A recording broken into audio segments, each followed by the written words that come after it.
Hola, ¿qué tal? Estamos nuevamente desde Manantiales de Piedad transmitiendo en directo. Estamos en la parte 33 de Proverbios 10:27 y queremos comunicar la verdad tan fielmente como nos sea posible. Estamos en el libro de Proverbios y entramos en el capítulo 24. Qué maravilla que es saber que Dios hasta aquí nos ha asistido para que podamos estar en la parte 33 y podamos estar en el capítulo 24 de esta serie de mensajes que tienen que ver con todo lo que rodea el nombre personal del Elohim de Israel, Yahvé. Es porque Dios nos ha asistido, por su sola gracia podemos estar aquí, si no de lo contrario sería imposible. Cuando digo que el libro de Proverbios es sabiduría práctica, y la práctica de la sabiduría, no tengo ningún temor de equivocarme. ¿Por qué? Porque realmente el libro de Proverbios, en este libro encontramos tanta riqueza, tanta riqueza literaria y tanta sabiduría que pasaríamos la vida si lo analizáramos detalladamente. En el capítulo 24 tenemos una sección asombrosa. Es la sección que vamos a tocar hoy, ¿sí? Capítulo 24. Así que vamos a ver allí, tenemos esta sección asombrosa. Algunos lo han llamado el compromiso con nuestra generación. Hay algunas versiones, como por ejemplo la Biblia Plenitud, que tiene un recuadro en este lugar justamente que lo llama el compromiso con nuestra generación, evangelización mundial. Sabemos por supuesto que el evangelio tiene que llegar a toda persona, a todo el mundo, a toda la gente, pero no toda la gente va a ser salvada, no todos van a ser salvados. Solo aquellos que están destinados para vida eterna.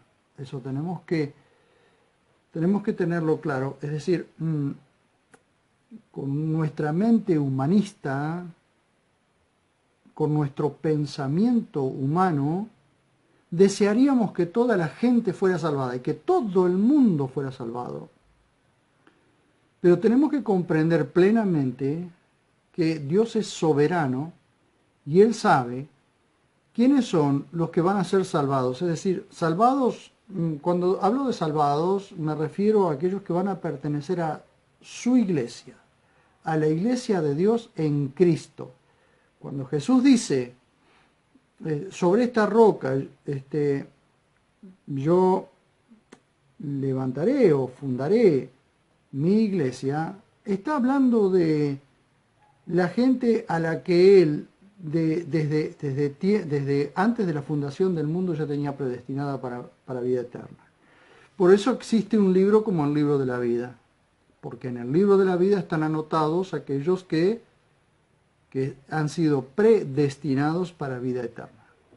Lo que Dios haga con las demás personas ya no es un problema nuestro, lo cual tenemos que... Esto nos lleva un poco a la tranquilidad de saber que Dios es el que salva, porque la Biblia dice que de Yahvé es la salvación, o la salvación es de Yahvé. Entonces, fuera de Dios no hay quien salve. Como alguna vez me dijo alguien, nosotros nos salvamos a nosotros mismos. Entonces, bien, sin duda se salvará a sí mismo, no sé de qué, pero se salvará y no entrará igual de todas formas al cielo por intentar salvarse por sí mismo. Así que cuando digo que en el libro de Proverbios, o que el libro de Proverbios es sabiduría práctica y la práctica de la sabiduría, no tengo temor a equivocarme. En este libro encontramos tanta riqueza literaria y tanta sabiduría que pasaríamos la vida, de verdad que pasaríamos la vida si lo analizáramos detalladamente. En el capítulo 24 tenemos una sección asombrosa. Algunos lo han llamado el compromiso con nuestra salvación. Cuando yo me pongo a leerlo, puedo llamarlo sin sin temor a equivocarme, llamar esta sección la gran comisión del Padre antes de la cruz. Cuando lo leamos vamos a ver si podemos hacer. La gran comisión del Padre antes de la cruz. O sea, la comisión del Padre es antes de la cruz, pero está hoy día vigente todavía. Ya lo vamos a ir desarrollando en la medida que vayamos leyendo. ¿Por qué digo la gran comisión del Padre antes de la cruz? Porque tenemos que tener en cuenta que Jesús comisionó a su iglesia en Mateo 28, todos nosotros conocemos esa sección, Mateo 28, del 18 al 20, dice Mateo, entonces Jesús se acercó y les habló diciendo, toda potestad me fue dada en el cielo y en la tierra. Yendo pues, discipulad a todos los gentiles, bautizándolos en el nombre del Padre y del Hijo y del Espíritu Santo, enseñándoles a guardar todas las cosas que os mandé. Y he aquí, yo estoy con vosotros todos los días hasta el fin del siglo. Bien, esta es la gran comisión del Hijo después de la cruz, podemos decir después de Pentecostés o a partir de Pentecostés. No es la gran, no lo podemos llamar la gran sugerencia, lo tenemos que llamar la gran comisión, porque es la comisión que Jesús hizo a su iglesia, a sus discípulos. Pero resulta que tenemos una gran comisión que tampoco es una gran sugerencia, sino una gran comisión, acompañado de una orden en el viejo pacto. Y lo tenemos en el libro de Proverbios. La gran comisión del Padre antes de la cruz suena como una orden. Vamos a ver. Entonces en el capítulo 24, verso 10 al 12, dice, si en el día de la adversidad flaqueas, ciertamente eres débil. Libra a los que son arrastrados a la muerte, rescata a los que están por ser degollados. Si dices, he aquí, no lo sabíamos, el que sopesa los corazones, ¿no lo sabrá? ¿No lo sabrá el que vigila tu vida y paga al hombre según sus obras? No se puede hacer una obra, para comenzar, para poder ir entendiendo esto, porque le vamos a dar un contexto, no se puede hacer una obra con gente floja. Es lo primero para tener en cuenta.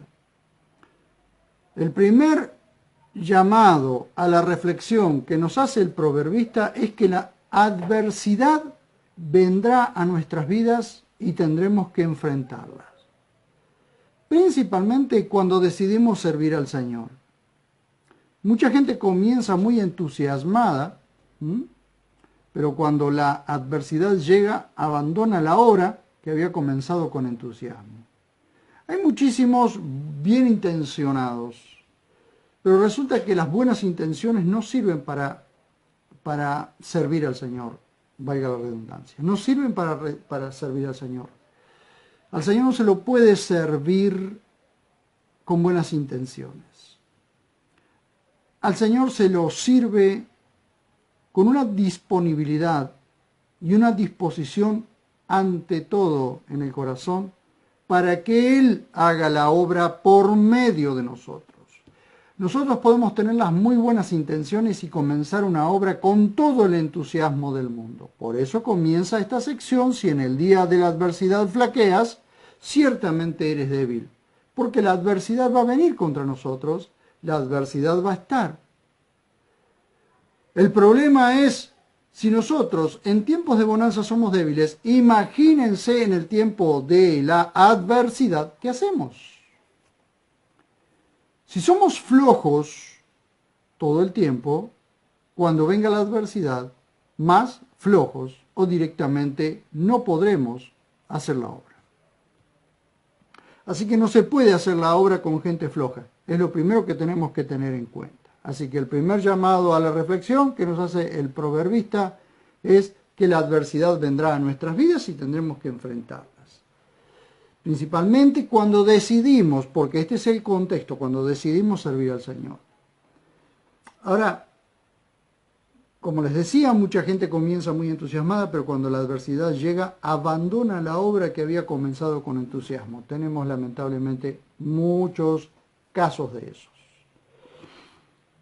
Por eso en el verso 10 dice, si en el día de la adversidad flaqueas, ciertamente eres débil. Algunas otras versiones dicen de otra manera. Es necesario poner, y quiero que por favor puedan captar lo que voy diciendo, es necesario poner esta declaración en el contexto de un mandato de Dios a comprometerse con la justicia. A comprometerse con la justicia. Si bien estos versículos tienen un sentido espiritual de diligencia en la evangelización de los perdidos, tenía primariamente un sentido judicial en el reino de Israel. Ahora como se los voy a mostrar, van a ver ustedes que esto puede pertenecer fielmente y tranquilamente se los puede aplicar a dos reinos. Es que cuando mayor poder y autoridad tenían los hombres influyentes de la sociedad, mayor responsabilidad tenían a la hora de impartir justicia y defender la causa de los sectores más vulnerables.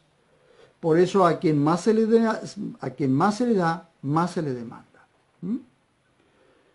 El problema de la cobardía y la negligencia a la hora de impartir justicia es motivo más que suficiente de impotencia y angustia en el común de los pueblos.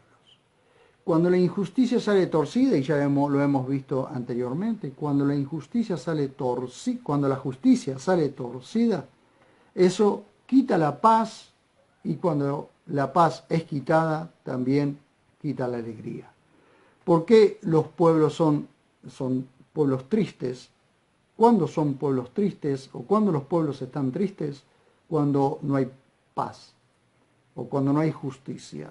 Y cuando no hay justicia no hay paz. Y cuando no hay paz no hay alegría.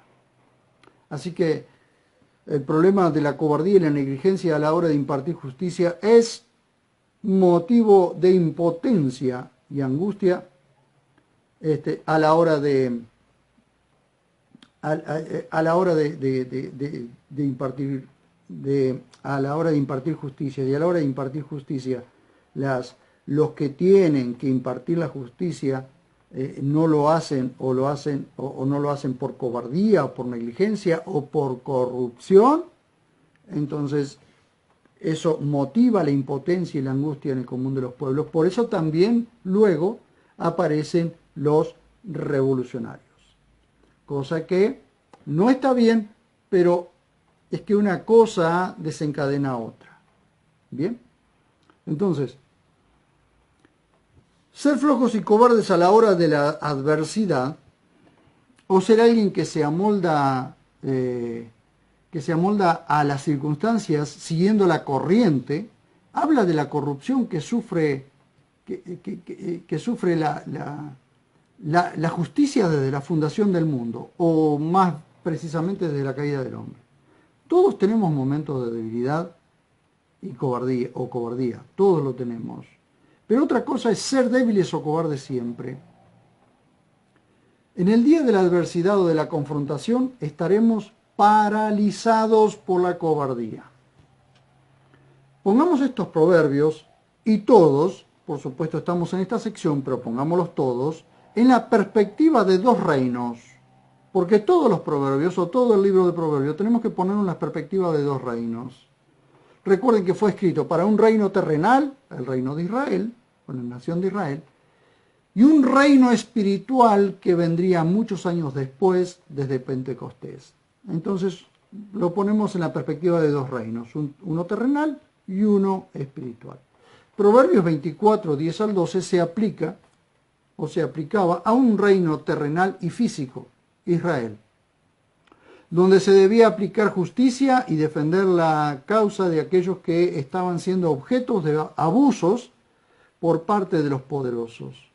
Librar a los arrastrados a la muerte injustamente y rescatar a los que corrían peligro era deber de todo buen ciudadano que tenía en sus manos el poder de hacerlo. ¿Mm?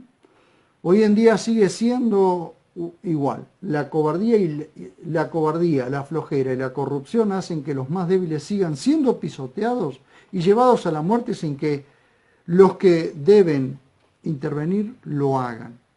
Eso es por causa de la injusticia que este mundo vive.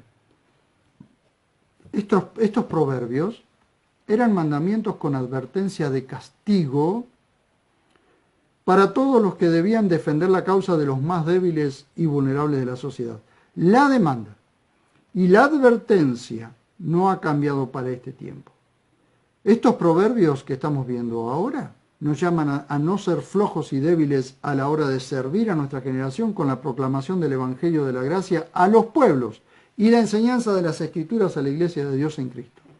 Los fuertes son medidos en la adversidad, no en la bonanza. Repito esta frase para que la podamos entender. Los fuertes son medidos en la adversidad, no en la bonanza, no cuando los tiempos son buenos. Hay una orden apremiante en estos versículos, a ver si lo pueden ver. Libra a los que son arrastrados a la muerte, rescata a los que están por ser degollados. Dios mismo ha dado a algunas personas la facultad y el poder para hacer justicia y librar de la muerte o de los abusos de poder a los más débiles. Hay gente que está facultada, a la que se le ha delegado autoridad para hacer justicia. El problema es cómo la hace. Eso es lo que tendrán que rendir cuenta. Fíjense ustedes, por favor. La base de estos proverbios se encuentra en la ley de Moisés. Y podemos ver en el libro de Levíticos 19:15, no harás injusticia en el juicio. No alzarás, es decir, no levantarás el rostro del menesteroso, ni favorecerás al grande. Con rectitud juzgarás a tu prójimo. Es decir, lo que está diciendo Dios aquí, o Dios a través de Moisés, es: no darás la razón a alguien por el hecho de ser pobre, ni al rico por ser rico. Es decir, no favorecerás a uno o al otro según su condición social o su condición económica. En lo terrenal, era una orden para los jueces y para todas las autoridades en Israel, y extensible, presten atención a esto, extensible a todos los que tienen la responsabilidad de juzgar. Cuando estaba leyendo esto, cuando estaba estudiando para esto, me encuentro con el Salmo 82. Salmo 82 dice que Dios está en medio de la asamblea de las autoridades y las llama dioses. Cuando yo busco en el hebreo o en la base textual hebrea, resulta que la palabra también es Elohim, la misma palabra que se usa para dioses paganos, para ángeles, y se usa con E mayúscula para nuestro Dios, o para el Elohim de Israel, Yahvé. Vamos a ver. Entonces, el Salmo 82 dice que Dios está en medio de la asamblea de las autoridades y las llama dioses. Recuerden ustedes que como lo vamos a ver ahora, Jesús cita una parte de este salmo. Vamos a ver. ¿A quiénes llama dioses o a quiénes llama Elohim? Se refiere a aquellos que se les ha dado la facultad y el poder para impartir justicia en su pueblo. Por esa razón, cuando los líderes de Israel cuestionan a Jesús sobre su afirmación de que era el Hijo de Dios, Él les responde en Juan 10:34 con el Salmo 82:6. Dios ha colocado a cada juez en su lugar para que juzgue y defienda con justicia y equilibrio todas las causas, como lo haría Él mismo si estuviese. Para eso está la ley. Es decir, Dios coloca a los jueces, a todos los que tienen la facultad y la autoridad para juzgar, para que juzguen con justo juicio y con equilibrio. para que con rectitud juzgue al prójimo cuando le corresponde juzgar. Por eso Jesús también dijo, no juzguen según las apariencias, sino juzgad con justo juicio. Vamos a leer Salmo 82:6, porque es muy interesante lo que nos dice Salmo 82:6. Vamos a ver. Este es un salmo de Asaf, y como les dije el domingo pasado, Asaf era un salmista, cantor y director de la orquesta, director de los levitas que cantaban en las puertas del tabernáculo y luego en las puertas del templo. Vamos a ver esto. Elohim se levanta en la reunión de los dioses. En otras versiones dice en la reunión de los jueces. Pero en realidad, claro, está bien traducido. Pero cuando uno va al hebreo, esto sería Elohim se levanta en la reunión de los Elohim, de los dioses. En medio de los dioses juzga. Es decir, cuando hay un grupo de jueces o de personas que deben juzgar, Dios está en medio de ellos. Si los jueces deciden juzgar con juicio justo, Dios apoya eso, y no solo apoya, sino respalda la justicia. Cuando esos Elohim, esos jueces, decidían dejar de lado la justicia para de alguna forma favorecer a aquellos que lo favorecerían a ellos, o a aquellos a quienes les convenía favorecer, sea por la cuestión que sea, Dios se apartaba de eso, no respaldaba eso, no solo eso, sino, como lo vamos a ver ahora, cada uno pagaría conforme o según su obra. Dios tomaba cuenta de eso. Pero vamos a ver, dice, en medio de los dioses juzga. Separa a Dios en medio de los jueces. Entonces Dios les dice esto: ¿hasta cuándo juzgaréis injustamente y levantaréis el rostro de los malvados? ¿Qué acabamos de leer? No harás injusticia en el juicio, dice 19:15. No harás injusticia en el juicio, no alzarás el rostro del menesteroso, ni favorecerás al grande. Con rectitud juzgarás a tu prójimo. ¿Qué es lo que le está diciendo? ¿De qué está hablando él? Él acá les está llamando la atención. ¿Por qué? Porque hay una base, es la ley de Moisés. Los salmos fueron escritos después de la ley de Moisés. Entonces, los salmos tienen que estar escritos porque Dios nunca va a pasar por encima su propia palabra. Los salmos están escritos sobre la ley de Moisés. La ley de Moisés es la base para los salmos y para los proverbios y para los profetas y para todos aquellos que juzgan con justo juicio. Entonces, Dios se para, indignado, en medio de la reunión de los dioses o en la reunión de los jueces, y dice: ¿hasta cuándo juzgaréis injustamente y levantaréis el rostro de los malvados? Claro, se lo estaba diciendo a los jueces o a aquellos que tenían la facultad de juzgar dentro del pueblo de Israel. Pero Dios lo sigue diciendo hoy, y lo vamos a ver, y vamos a verlo un poquito más adelante. Entonces, ¿qué dice? Selah. Vean ustedes que hay una palabrita allí, Selah, que es piensa, medita. Medita lo que estás haciendo, medita lo que estás leyendo, medita lo que estoy hablando. Defended al débil y al huérfano. Haced justicia al afligido y al pobre. Rescatad al afligido y al necesitado. Librad de mano del impío. Entonces, luego de haberles reprochado esto luego de haberle reprochado esto a los Elohim, es decir, a los jueces, aquellos que tienen la facultad de juzgar, dice: pero no saben, ni quieren entender. Es decir, porque el problema es no querer entender. Porque no pueden decir que no saben, ¿sí? No saben no por no saber, porque para eso se han entrenado, para eso han estudiado, sino que no quieren entender. Dice, siguen andando en tiniebla. Permítanme decirles, cuando una persona se aleja de la luz, lo único que hace es entrar a las tinieblas. Entonces la humanidad se va alejando cada vez más de la luz y va entrando a las tinieblas. Jesús dijo, yo soy la luz del mundo en tanto que estoy en el mundo. Pero cuando él se iba, cuando él sabía que se iba a ir, le dice a los discípulos, y nos dice a nosotros, vosotros sois la luz del mundo. Entonces, ¿qué sucede? Mientras haya alguien que imparta justicia, habrá luz.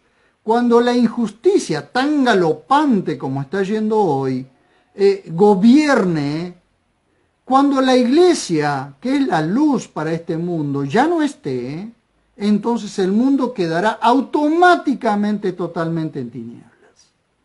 Dice, pero no saben ni quieren entender, dice el Salmo 82:5. Siguen andando en tinieblas. Ahora bien, dice, tiemblan todos los cimientos de la tierra. ¿Por qué dice tiemblan todos los cimientos de la tierra cuando viene hablando de justicia? Muy simple. Cuando la justicia se pervierte, cuando la justicia se corrompe, entonces la paz del mundo tambalea. Lo que está pasando hoy. ¿Por qué el mundo está tambaleando de la forma que está? Y estamos a las puertas de una tercera guerra mundial. ¿Por qué? Porque la injusticia es galopante. Porque cada uno quiere imponer su justicia, no la verdadera justicia. Si se impusiera la verdadera justicia, no habría ningún problema en el mundo. Pero ¿para qué Jesús tiene que venir a establecer la justicia con vara de hierro en el milenio? ¿Por qué tiene que hacer eso? Precisamente porque la injusticia hasta ese momento será terriblemente poderosa. Toda la gente va rumbo a la injusticia, no a la justicia. Entonces tenemos que comprender lo siguiente.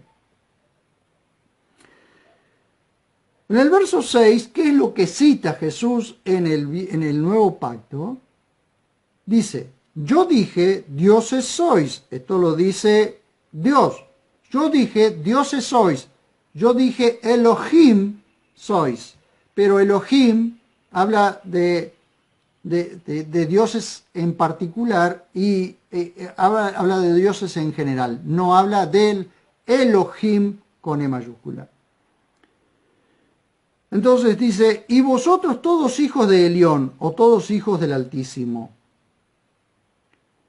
Verso 7 le dice, sin embargo, como hombres moriréis, como cualquiera de los príncipes caeréis. Entonces el salmista Asaf dice, levántate, oh Elohim, y juzga la tierra, porque tú eres el dueño de todas las naciones. Este salmo de Asaf, por supuesto que no voy a entrar en este tema ahora, pero este salmo de Asaf es uno de los salmos que se considera como uno de los salmos que entonará Israel en el día de la persecución del anticristo.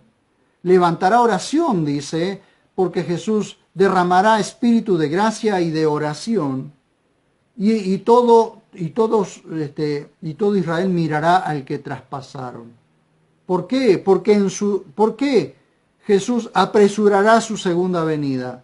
Porque Israel levantará oración y sus oraciones estarán basadas en el libro de los Salmos y citarán a los profetas que profetizaron acerca de la segunda venida, porque ellos sabrán en ese momento que al que tienen que esperar es al verdadero Mesías. Entonces dice, levántate, oh Elohim, y juzga la tierra, porque en ese momento será el tiempo en que Jesús juzgará la tierra y establecerá la justicia con vara de hierro. ¿Saben lo que es establecer con la justicia con vara de hierro?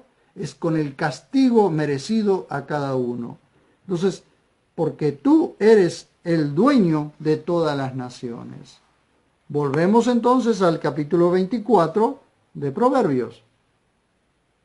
Y vamos a ver allí, entonces, Cuando Jesús cita en Juan 10:34 el Salmo 82:6, Él les está reprochando. No dice en vuestra escritura, como está escrito, dioses sois aquellos que tienen que juzgar, y me juzgan a mí o me quieren apedrear o me quieren matar simplemente porque dije soy hijo de Dios. ¿Cómo? Si Dios dijo que ustedes son dioses, es decir, Elohim, jueces, teos en griego. ¿Qué significa eso? Significa que Jesús les está citando esto para que vean que ellos ya lo habían leído, entonces les está aplicando su propia ley en su rostro, para mostrarles que Él diga que es hijo del Altísimo o hijo de Dios. No pueden juzgarlo por eso, porque ellos sabían que Dios los había llamado a los líderes de Israel o aquellos que tenían la facultad de establecer o de impartir justicia, los había llamado hijos de Dios. Entonces, ¿cuál era el problema? Veamos entonces esto. Dios colocó a cada juez en su lugar para que juzgue y defienda con justicia y equilibrio todas las causas, como lo haría Él mismo si estuviese en la tierra. Para eso está la ley. Los versículos 10 y 11 se tienen que ver en dos dispensaciones.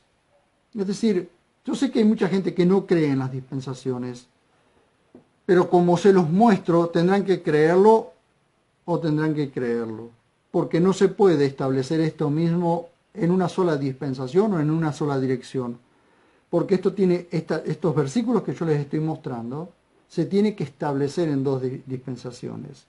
En la dispensación de la ley, es decir, antes de la cruz, y la de la gracia después de la cruz y desde el comienzo de la iglesia en Pentecostés, Hechos 2.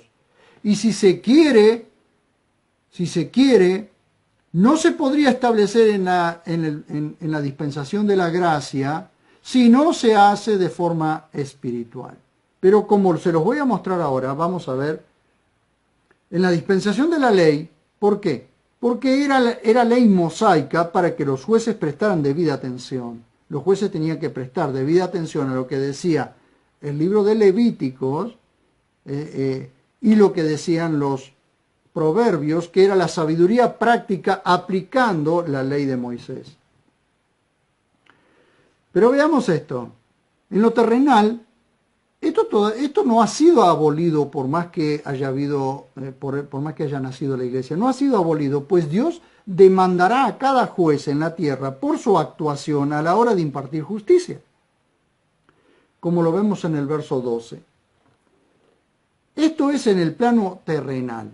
En el plano terrenal, Dios demandará a cada juez en la tierra por su actuación a la hora de impartir justicia. Llevemos esto ahora, estos versículos que les estoy mostrando, al plano espiritual, a la dispensación de la gracia, a la obra de evangelización comisionada por Jesús a sus discípulos en Mateo 28, 18 al 20, la cual leímos antes. La humanidad está condenada, yendo a la destrucción, camino al infierno. Entonces, podemos volver a leer: libra a los que son arrastrados a la muerte, rescata a los que están por ser degollados. A aquellos que están en camino a la muerte, los que están condenados, perdidos, que se están yendo a la muerte, pues rescátalos, líbralos. ¿Y cómo lo podés hacer? De forma física, si te es posible. De forma espiritual, tanto como te sea posible.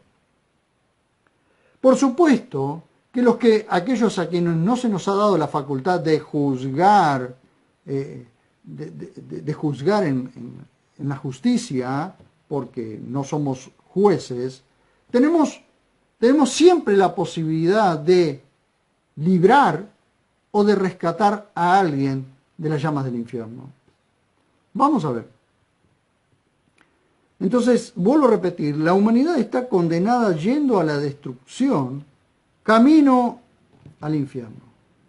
Nos es necesario ser diligentes a la hora de servir a nuestra generación. Y acá les voy a pedir debida atención. ¿Por qué? Porque fíjense ustedes que en Hechos 13:36, en la parte A, en la primera parte, dice Pablo, porque David, ciertamente, habiendo servido al propósito de Dios en su propia generación, durmió. Ahora bien, Dios no nos demandará por la generación anterior ni por la generación siguiente, sino por la que podemos alcanzar, nuestra generación. Cada uno de nosotros somos un David en nuestra propia generación, sirviendo al propósito de Dios. Ese es nuestro compromiso y por el cual rendiremos cuenta delante de Él. Cada uno de nosotros hemos nacido en un tiempo y en ese tiempo hemos sido colocados en una generación a la cual nosotros podemos servir según el propósito que Dios nos ha dado en nuestras vidas. Dios no nos va a demandar a nosotros ni por la generación siguiente a la que no podremos alcanzar, ni por la generación anterior a la que no pudimos alcanzar, sino por esa generación en la que estamos, por esa gente en la que nos rodea. A esa gente debemos servir. Según los dones, según el talento, según la capacidad que Dios nos ha dado a cada uno. Dios nos dio capacidades innatas, nos dio dones espirituales, Jesús nos otorgó dones espirituales o funciones dentro del cuerpo de Cristo, y el Espíritu Santo nos capacitó con dones. Eso lo podemos encontrar en 1 Corintios capítulo 12, lo podemos encontrar en Romanos 12, del 6 al 8 más o menos. Allí vamos a ver también en Efesios 4:11, allí vamos a ver dones, vamos a ver capacidades. Las capacidades innatas son aquellas con las que nosotros nacimos, con las que crecemos y se van desarrollando en nuestras vidas, y con esas capacidades podemos servir a la generación en la que estamos. Es decir, aquellos que hacen un trabajo, yo en mi caso soy jardinero, puedo servir a la gente por medio del don que Dios me ha dado, no del don, sino de la capacidad que Dios me ha dado para poder hacer mi trabajo. Como otros pueden ser camioneros o pueden ser taxistas o pueden ser amas de casa o lo que sea, pero pueden ser o cocineros o lo que sea, pero esas capacidades que Dios le ha dado, se las ha dado para servir a la generación en la que está colocado. Los dones espirituales son aquellos con los que el Espíritu Santo nos ha capacitado, que son los dones que tenemos en 1 Corintios 12. Y las funciones dentro del cuerpo de Cristo, como pastores, maestros, como personas que pueden enseñar a otros, son aquellas cosas que sirven al cuerpo de Cristo. Dios nos ha llamado a enseñar su palabra a los pueblos, a mostrar su palabra a los pueblos, a todos aquellos a quienes podemos alcanzar. Entonces, disponibles en las manos del Señor, con la disposición necesaria, podemos transmitir la palabra de Dios a todos los pueblos. ¿Por qué siempre buscamos herramientas para poder llegar más lejos? ¿Porque queremos figurar? ¿Porque queremos ser los máximos? ¿Porque queremos ser los apóstoles y si nos queda corto seremos los querubines? No, porque queremos alcanzar al mayor número de gente posible. ¿Para qué? Para servir a nuestra generación conforme al propósito para el cual Dios nos llamó. Esa es la cuestión. Entonces aquí tenemos, en Proverbios 24, 10 al 12, tenemos un mandato. Tenemos una gran comisión dada por el Padre antes de la cruz y una gran comisión dada por el Hijo después de la cruz. A ver, veamos esto, a ver. Es muy interesante esto. Nosotros rendiremos cuenta delante de Dios por la generación que nosotros podemos alcanzar. En el verso 12 tenemos la razón más que suficiente para servir a Dios con todas nuestras fuerzas, con temor y con temblor. Sus ojos están continuamente sobre nosotros vigilantes y nos llamará a rendir cuentas, pagando a cada uno según su obrar. Eso lo pueden encontrar ustedes en la primera carta a los Corintios, y lo podrán encontrar también en Apocalipsis capítulo 20. Veamos eso. Dice en el verso 12, si dices, he aquí no lo sabíamos, el que sopesará los corazones no lo sabrá. ¿No lo sabrá el que vigila tu vida y paga al hombre según sus obras? Bien, vamos a tratar de entender un poquito esto y ya estamos terminando. Nadie podrá decir delante de él, no lo sabíamos. Todos sabemos que algún día seremos llamados a rendir cuentas. Todos los que pudimos hacer algo por alguien, daremos cuentas de lo que hicimos o no hicimos. Para eso nos puso a cada uno en su propia generación y en su propio lugar. ¿Bien? Fíjense ustedes, el que sopesa los corazones, ¿no lo sabrá? Veamos. Dos detalles que quiero resaltar en esta frase. El primer detalle, el primero, por eso me encanta la Biblia, porque es tan completa y aprendemos tantas cosas, no solo en cuanto a la palabra de Dios, sino en la riqueza literaria que tiene, ¿no? Así que les quiero mostrar dos detalles, o les quiero resaltar dos detalles aquí que encontré maravillosos, que ustedes pueden llegar a decir, Marcelo, si estás siguiendo esta serie de 33 partes de lo que rodea el nombre propio del Elohim de Israel, Yahvé, el nombre propio del Elohim de Israel, Yahvé, no aparece en estos versículos. Pero vamos a ver un detalle precioso. Miren, el primer detalle que yo quiero mostrarles es un recurso literario llamado elipsis. ¿Qué es la elipsis? La elipsis consiste en suprimir una palabra sin alterar la oración. La elipsis ocurre a menudo en los textos hebreos o griegos. ¿Sí? Hacen una elipsis, es decir, suprimen una palabra, pero no altera, no altera el comunicado de la oración. Ahora, fíjense ustedes que algunas traducciones, como por ejemplo la Biblia textual, cuarta edición, en algunas oportunidades dice suple elipsis del original. ¿Por qué? Porque coloca la palabra allí que en el texto original no está. Pero ¿por qué entonces es suple elipsis del original? Para que se pueda entender mejor. Pero en este caso se puede entender claramente que está hablando de Yahvé, del Elohim de Israel. Entonces, vuelvo a repetir, la elipsis ocurre a menudo en los textos hebreos y griegos, pero cuando se lo traduce al castellano se añade la palabra supliendo la elipsis del original. Ahora vamos a ver que aquí no está suplida porque aquí es entendible de quién está hablando. En estos versículos no aparece el nombre propio del Elohim de Israel, Yahvé, pero sabemos claramente que se trata de él, aunque no aparezca su nombre, ¿sí? Como cuando vemos, por ejemplo, el libro de Cantares o vemos el libro de Esther. El nombre Yahvé o el nombre de Dios no aparece. Sin embargo, sabemos que él estuvo tratando allí. No aparece por ningún lado, en el hebreo no aparece, por tanto, en el castellano no debe aparecer tampoco, porque no hay forma de meter ese nombre donde no va.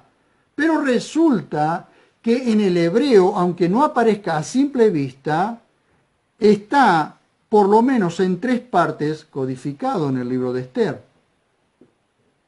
No voy a entrar en ese detalle ahora, otro día lo explicaremos.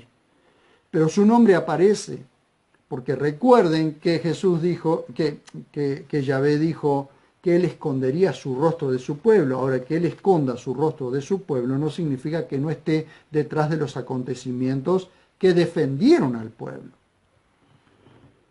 Fíjense ustedes. Aquí, en lo que estamos viendo en capítulo 24, 10 al 12. En estos versículos no aparece el nombre propio del Elohim de Israel, Yahvé, pero sabemos claramente que se trata de él, aunque no aparezca su nombre. Se conserva en estos pasajes la elipsis del original, pues sabemos que se trata de Yahvé. Se conserva, no fue necesario colocarlo allí porque es claro que se trata de él. El segundo detalle que quiero mostrarlos, y que esto también es maravilloso, es la palabra sopesar, que también puede significar examinar. ¿Qué significa sopesar? Es como tomar en las manos un objeto para calcular el peso. ¿Qué nos transmite esto? El que sopesa los corazones, ¿no lo sabrá? Bien, Dios tiene en sus manos nuestros corazones y los examina con justicia. El que sopesa los corazones, ¿no lo sabrá? Dios tiene nuestros corazones en sus manos y los examina, los sopesa con justicia. Por eso Él sabe lo que hay en cada uno de los corazones. Él sabe. Sus ojos están vigilantes sobre nuestras obras, sopesando nuestros corazones para pagarnos a cada uno según sus obras, o a cada uno según nuestras obras. Dice, ¿no lo sabrá el que vigila tu vida y paga al hombre según sus obras? Dice en la última parte del verso 12. ¿No lo sabrá el que vigila tu vida y paga al hombre según sus obras? Esto lo repite en el Salmo también. Entonces, quiero concluir con esto. Aunque el nombre Yahvé no aparezca en el texto, sabemos que Él es quien nos llamará a rendir cuentas y cada uno recibirá la paga por lo que hizo, sea bueno o sea malo. Entonces cierro con esto. Seamos diligentes con nuestra generación. Como Dios le llamó la atención, por eso el pueblo de Israel y el pueblo de Judá recibieron la paga por su propia injusticia, pagaron las consecuencias de su propia conducta. Nosotros seamos diligentes con nuestra generación. ¿Quién es nuestra generación? Nuestro prójimo. ¿Quién es nuestro prójimo? Todos aquellos que nos rodean, desde el que está más cerca hasta el que está más lejos. Seamos diligentes con nuestra generación. Seamos diligentes a la hora de servir a la gente. Sabemos que muchas veces vamos a ser decepcionados. Muchas veces vamos a ser malinterpretados. Muchas veces, quizás por error nuestro, por un problema de no comunicar correctamente las cosas, aunque nuestras intenciones sean otras, vamos a ser malinterpretados. Pero estamos puestos, y los animo en esta noche, estamos puestos para servir a nuestra generación. Si te pones al servicio de Dios, recuerda que Dios te llama para servir a tu generación. Dice de David, ciertamente habiendo servido al propósito de Dios en su propia generación. A David Dios no lo puso para servir la generación anterior ni la generación siguiente. Para eso levantó otros David. En esta generación en que estamos viviendo, vos y yo, que estamos puestos para servir, somos los David puestos en esta generación para servir al propósito de Dios hasta que durmamos o hasta que Dios nos venga a buscar. Dios nos ayude a servir a Dios según su propósito en nuestra propia generación. Entonces, libra a los que son arrastrados a la muerte, rescata a los que están por ser degollados. Sea de manera terrenal, física, y tenés la facultad de alguna forma de librar a los más débiles, o sea de forma espiritual, predicando y anunciando el Evangelio y enseñando la palabra a los pueblos, sea de la forma que sea, sirve a la generación en la que Dios te ha puesto. Ánimo, porque las decepciones vendrán, quedarás frustrado muchas veces, llorarás por causa de las cosas que te han hecho, pero también recuerda que muchas cosas pudiste haber hecho vos en contra de la gente y a veces hasta ni cuenta te has dado. Pero estamos puestos para servir nuestra generación. Con lágrimas, recordando ahora aquel libro de los Salmos, aquella frase en los Salmos que dice, irá sembrando y llorando los que llevan las preciosas semillas, pero volverán trayendo entre sus brazos las gavillas. Es decir, volveremos cosechando lo que hemos sembrado. Alabado sea el Señor. Muchísimas gracias por haberme acompañado, gracias por haber estado de aquel lado y nos vemos cuando nos veamos en el próximo video.